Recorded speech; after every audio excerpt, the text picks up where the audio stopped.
Hello, नमस्ते। तो जैसा कि आपने थंबनेल देखा होगा कि मार्केट गिर रही है ना। अब करें क्या, क्या प्रोबेबल रीजन है। तो मार्केट तो गिर रही है, पिछले लास्ट वीक से ही गिरना शुरू करी। फ्राइडे गिरी थी, फिर मंडे गिरी, फिर आज भी थोड़ा सा गिरा, बट आज का इम्पैक्ट थोड़ा कम रहा। तो अब करें क्या, इस सवाल के आंसर पे आने से पहले हम बात थोड़ा कर लेते हैं कि क्या प्रोबेबल रीजन है मार्केट गिरने का, है ना। तो जितने भी सोर्सेज हैं, 3-4 सोर्सेज से जो भी मैं डाटा कलेक्ट कर पाया, देखो गिरने के मुझे जो मेजर जो रीजन लगे वो 3 रीजन दिखाई पड़े। वो एक तो है फॉरेन इन्वेस्टर, जो मैंने यहाँ पे नोट करके रखा हुआ है। फॉरेन इन्वेस्टर ये मूव कर रहे हैं चाइनीज मार्केट में। भाई चाइनीज मार्केट में क्यों मूव कर रहे हैं बताता हूँ। देखो फॉरेन इन्वेस्टर क्या है भाई। फॉरेन मतलब जो बाहर से इन्वेस्टर्स हैं, जो बाहर के इंस्टीट्यूशन, जिसको हम एफआई बोलते हैं नॉर्मल अपने उसमें। तो एफआई क्या है, ये क्या करते हैं, इंडिया में इन्वेस्ट कर रहे हैं। क्यों इन्वेस्ट कर रहे हैं भाई, बाहर के लोग क्यों इन्वेस्ट कर रहे हैं? क्योंकि ये पहले से ये ग्रो कर चुके हैं, यानी ये बुढ़े हो चुके हैं। आपको साधारण भाषा में अगर समझाऊं कि ये मानो कि ये जो फॉरेन इन्वेस्टर हैं ये 60 साल की उम्र के हैं, ठीक।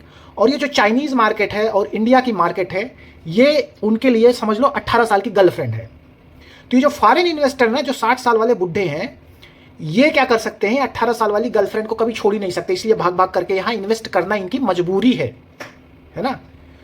तो इनको क्या है, इनको एशिया मार्केट की, इंडिया और चाइनीज मार्केट से पैसे कमाने का मजा लूटना है, इसलिए ये इन्वेस्ट करते हैं। तो अभी क्या था, इंडिया की जो स्ट्रेटजी थी इनको अच्छी लगी तो इंडिया में पैसा इन्वेस्ट कर रहे थे। हुआ क्या, कुछ दिन पहले चाइनीज गवर्नमेंट आई और चाइना में कुछ चीज़ों में उन्होंने वो प्रॉमिस किया कि हम प्रॉपर्टी में इस तरीके का टैक्स नहीं लगाएंगे, अगर जिसके पास 2 प्रॉपर्टी है या 3 एसेट्स है प्रॉपर्टी, उस पर ये टैक्स में छूट देंगे। तो ये सारी चीज़ें फॉरेन इन्वेस्टर को मज़ेदार लगी, उनको लगा कि हाँ यार यहाँ पे अच्छा रिटर्न मिल सकता है। और ये भी हुआ कि चाइनीज़ मार्केट का जो इंडेक्स है वो लगभग 13% अप्रॉक्सीमेटली ऊपर गया, जो 2008-9 के बाद जो है पहली बार इस तरीके का उछाल मारा। तो फॉरेन इन्वेस्टर भी क्या करे, कूद करके भाग गए चाइनीज मार्केट में। उनको लगा फेवरेबल कंडीशन है पैसा कमाने का चाइना में। तो पैसा क्या किया इन्होंने, इंडियन मार्केट से निकाला और चाइनीज मार्केट में डाल दिया। पर एक चीज़ बड़ी मज़ेदार है, इनके निकालने से जो सेंसेक्स गिरा लगभग 1275 अप्रॉक्सीमेटली 1300 पॉइंट गिरा, जो कल गिरा, जो मेजर गिरावट आई, इससे क्या हुआ, बहुत ज़्यादा फर्क नहीं पड़ने वाला है, क्योंकि इन्होंने पैसे तो खींच लिए मार्केट से, लेकिन जो डोमेस्टिक इन्वेस्टर है, डीआई है, उन्होंने बहुत सारे पैसे पंप भी किए मार्केट में। तो इनके निकालने का इफेक्ट पड़ा तो, लेकिन इतना ज़्यादा सब्सटेंशियल नहीं पड़ा कि एकदम से पूरा मतलब अफरा तफरी मच जाए, है ना। इस तरीके का नहीं पड़ा, ठीक है, पड़ा जरूर, लेकिन उस लेवल का नहीं पड़ा कि बहुत पूरा अफरा तफरी हो गया, है ना। तो ये एक रीजन है क्यों जो है मार्केट गिरा, इसका एक रीजन ये भी है ना। दूसरा जो रीजन समझ में आता है, इजराइल और लेबनान का जो वार चल रहा है, वो क्या कर रहा है, वो प्रेशर बना रहा है मिडिल ईस्ट पे। वार का प्रेशर है भाई मिडिल ईस्ट पे भी पड़ रहा है, और middle east energy sector, oil sector के लिए सबसे अच्छा प्लेस है धंधा करने का।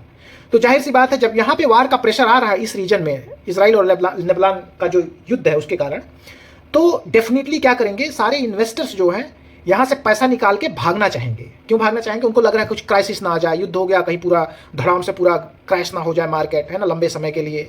जैसे कोविड आया तो सब लोगों ने धड़ाधड़ पैसे, प्रॉफिट जो भी था बुक करके निकालना शुरू कर दिया। उनको लगा कि पता नहीं दुनिया कहीं 180 डिग्री 180 डिग्री पलट ना जाए, है ना।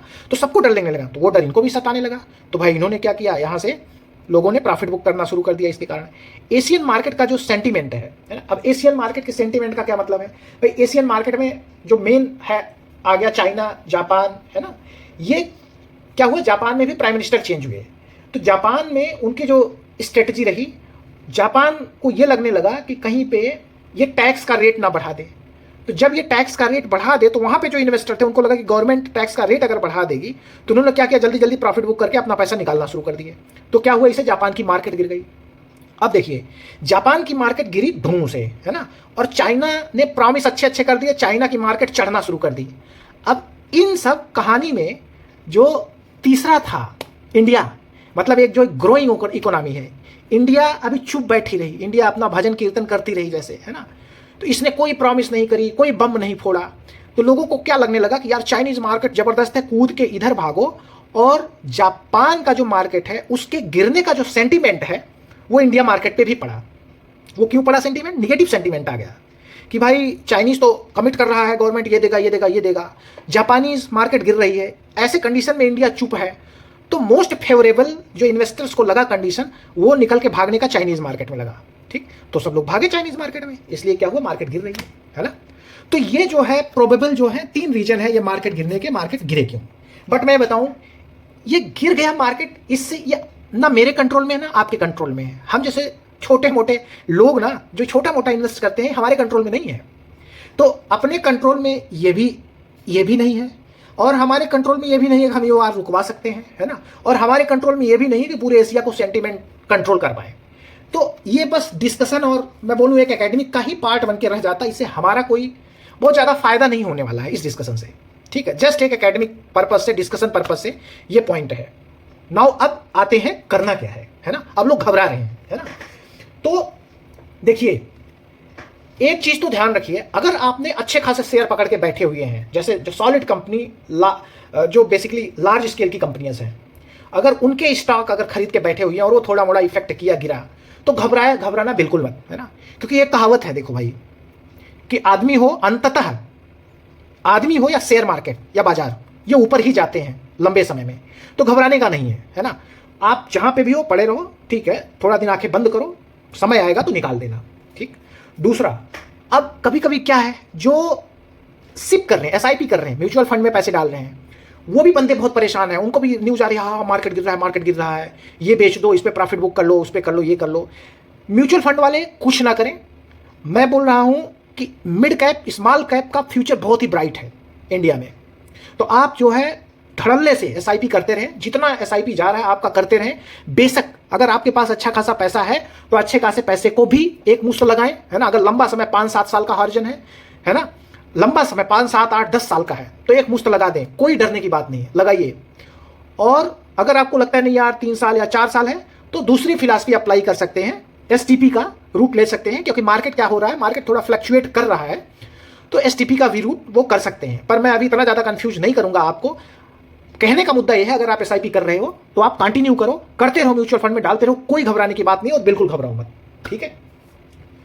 तो देखिए, अब ये इसमें है क्या, सारा गेम है पेशेंस का, घबराना नहीं है, पेशेंस का गेम है। तो पेशेंस का गेम जिसे हम बोलते हैं, अगर हम बात करें तो एक बार देखिए, मैं एक बार कहीं पे और पढ़ रहा था, जहां पे वॉरेन बफेट और एक कन्वर्सेशन था बिल गेट्स का। तो बिल गेट्स ने पूछा वॉरेन बफेट से, your investment strategy is so simple, you by stock at the right value and hold them, why don't more people become billionaire using this strategy. तो Warren Buffett का क्या answer था, Warren Buffett ने क्या बोला कि because nobody wants to get rich slowly, है ना। कोई धीरे से मतलब धीरे धीरे रिच नहीं बनना चाहता है, वो चाहता है कि धड़ल्ले से आज लकी ड्रा निकालूं और कल करोड़पति बन जाऊं, पट्टा झाड़ के घूमूं बीएमडब्ल्यू में, है ना। हर कोई यही सोचता है। पर इतना बड़ा आदमी अगर ये बोलता है, because nobody want to get rich slowly, कोई धीरे धीरे अमीर नहीं बनना चाहता, लोग ओवरनाइट बनना चाहते हैं। सबसे बड़ी प्रॉब्लम यही है। तो वॉरेन बफेट की जो 60% संपत्ति है, मैं आपको बता दूं, वो बना 65 साल के बाद। लगभग 50 साल, 40 से 50 साल इन्वेस्ट करने के बाद मार्केट में तब पता लगा कि यार इतना बड़ा संपत्ति बना लिया। और जो संपत्ति बनाया उसका 60% पार्ट वो 65 की उम्र के बाद बना। तो इस लेवल का पेशेंस चाहिए अगर शेयर मार्केट में या म्यूचुअल फंड में आप अगर आए हो, तो पेशेंस के साथ आओ, ओवरनाइट जर्नी के साथ मत आओ, यहां शेर बन के आओ, है ना। चूहा बन के मत आओ, बेवकूफ मत बनो, यहां पे शेर मतलब सॉलिड बन के आओ, है ना। आओ, लगाओ, थोड़ी सी स्ट्रेटजी बनाओ, अपनी मैथमेटिक्स देखो, अपना थोड़ा फंडामेंटल देखो, स्ट्रांग करो और पैसे निकाल के निकल लो। तो ये जो गेम है ना, ये ओवरनाइट का गेम नहीं है, ये गेम है पेशेंस का। और मार्केट में पैसा वही बनाएगा जो लंबे समय तक ये गेम पेशेंस के साथ खेलेगा। तो आई थिंक आपको एटलीस्ट जो मुझे कम्युनिकेट करना था मैंने बता दिया कि करना क्या है, आपको भी समझ में आ गया हो। वीडियो अगर अच्छा लगा तो लाइक, शेयर और सब्सक्राइब जरूर करें। और आज की बात हम यहीं समाप्त करते हैं, जल्द मिलेंगे एक नए वीडियो के साथ। जय Hind. Thank you so much for watching your beautiful channel Dhan Mantra. Thank you. Bye bye.